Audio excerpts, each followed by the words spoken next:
Have you ever seen 100,000 gems given out in one war? That just happened, and this was absolutely incredibly insane to be a part of and watch. Stay tuned.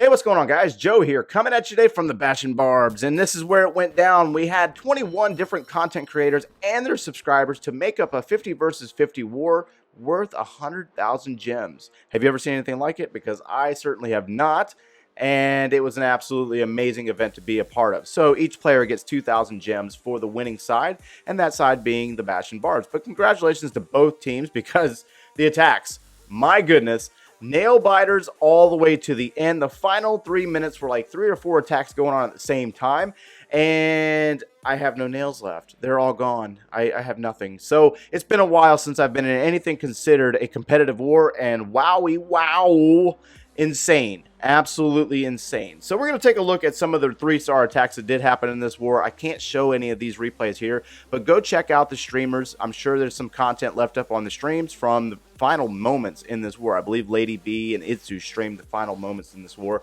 Itzu, the final attack. Oh my goodness. Wow. Definitely go check that out. So we're going to start out with this 12v12 down here by Mudtyke. This was the only one that I'm aware of. I scrolled through quickly. I might have missed one, but I highly doubt it. So we got Mudtyke coming in with a Lalo army. No, this is a Hog Rider army. I've been looking at replays all day. My apologies. So we have an Electron that's going to kick it off. We got a group of balloons being dropped here. We have the Battle Blimp moving into the eastern side of the base. Rage spell dropped, clone spells dropped, and balloons for days. They're going to take out multiple defenses through this area. The E-Drag is being targeted by the Archer Queen, and it will go down here momentarily. But the clone balloons are taking out multiple structures, and they're taking out multiple buildings in the process. So once that E-Drag goes down, we're going to start moving into another phase of this attack. I have to kind of wait and see what happens here, because I'm in just as much suspense as you are. It's been a little while since I watched this attack. So we got the Golem being dropped on the opposite side. We have a group of balloons coming in. They go down. We have a few wizards, and now we have wall breakers sneaking in under rage, and they're going to open up the first compartment. Barbarian King and Queen, we have a group of wizards here setting up the funnel on the opposing side, and everything's going to start moving its way in towards the town hall. We have a Barbarian King battling out with the Barbarian King. They're both under rage, and the Queen, she's moving in, backing up the King. So the King is leading the way towards the town hall, tied up on some skeletons there from Skeleton Trap, and that Queen is going to take down the air defense. Town hall. Barbarian King is on the town hall. His ability is going to be used. He was targeted by the Eagle Artillery, and the town hall goes down. King's going to take out that air defense. Queen's going to take out an elixir pump. And now here comes the hogs from the south side of the base. Let me zoom out a little bit for you there. So the not balloons, those are hog riders. So the hog riders are moving in through the south side of the base. They're going into a cannon. They're moving their way up into an archer tower. And we still have an archer queen here. So this kind of defeats the purpose, or defeats the odds of everything that I've ever said before, because I always say, if you're dealing with hogs, you got to take care of the queen. That did not happen, and it didn't matter. The Grand Warden's ability is going to be used as our hogs move into the Queen's location. So beautiful work and timing here by Mudtyke, taking down the Expo, the first one, then going into a sweeper, and then into another Expo. The Archer Queen is working on the Grand Warden. Grand Warden's going to go down. His job was done anyways. It doesn't matter. And our hogs have escaped fate, moving into the Archer Tower, then going up into a cannon, and the Queen's going to stop her path and go back to her altar, and now we're on cleanup. Wow. Absolutely awesome. Super, super cool attack there to see the hogs survive the Queen under the Grand Warden's ability. Going into the final camp up there, they're going to work their way down into the base, identifying a giant bomb location. Once that Queen starts targeting our hogs, the hogs are going to turn around and jump her, so it doesn't really matter. They will be able to get in there, take on that Queen. They're going to take her down, punk her out, and then move into our final structures.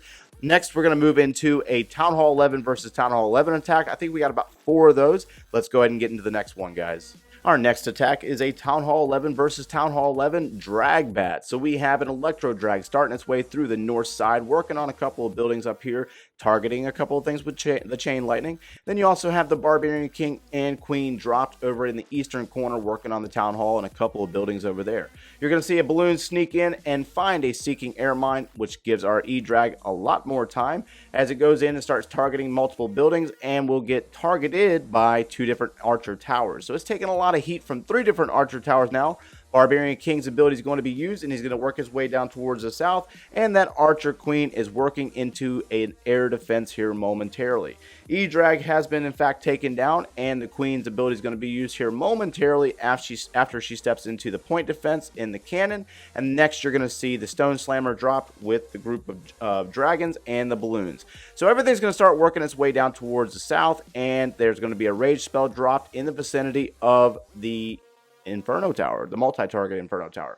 Dragons are going to take it down. The Grand Warden's ability is going to be used, which is going to give our troops more time. You're going to see a freeze spell dropped on the opposite side of the map on a Wizard Tower, as well as the bat spells, and they're going to take out multiple structures, multiple defenses as they work their way, meeting the dragons in the center. I almost said giants. I don't know why I said giants. But anyways, bats. They have worked their way down towards the south, and the defenses are falling quickly with the assistance of the bats, taking down the Eagle Artillery, and now it's all done.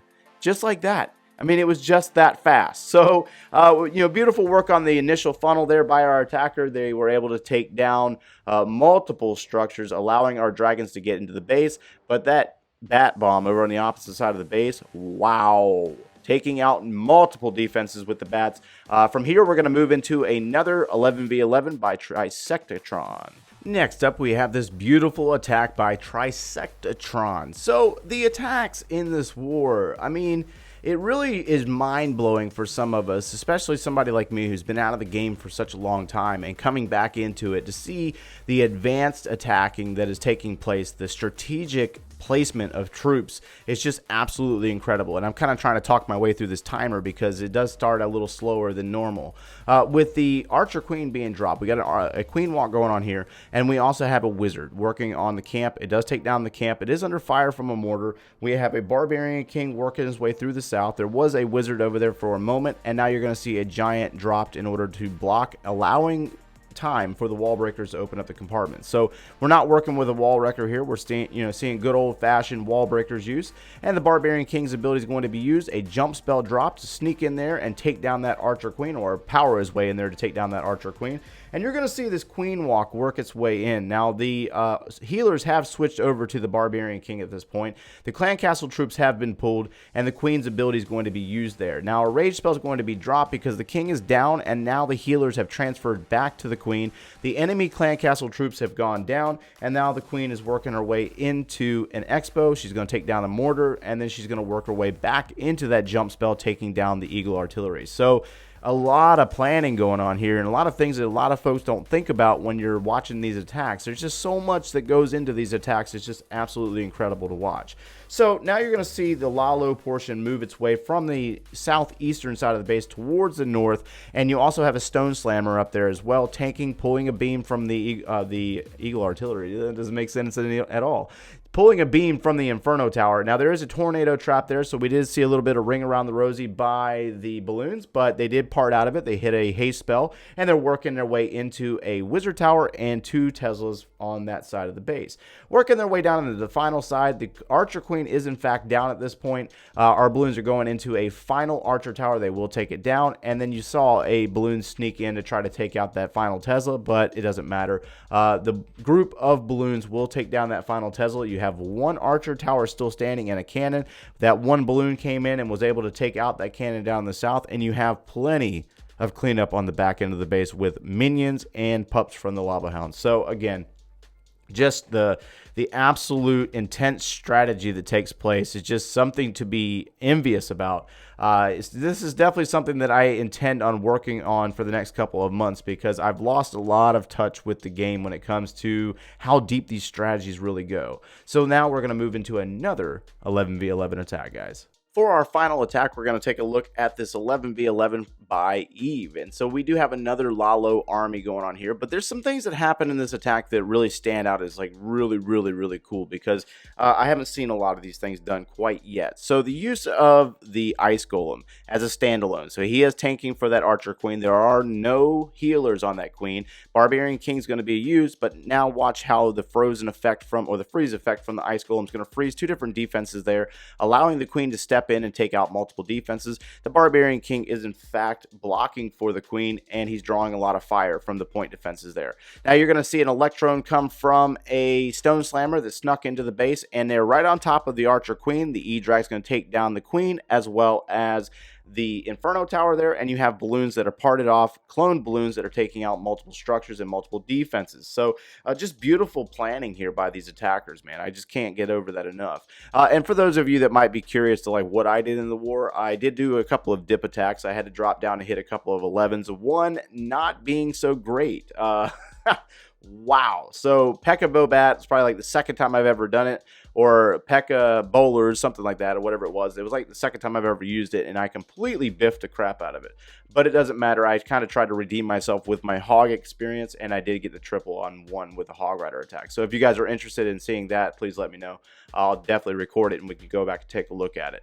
Anyways, as we're back to Eve's attack, my apologies there for the break there and sidetrack of thought.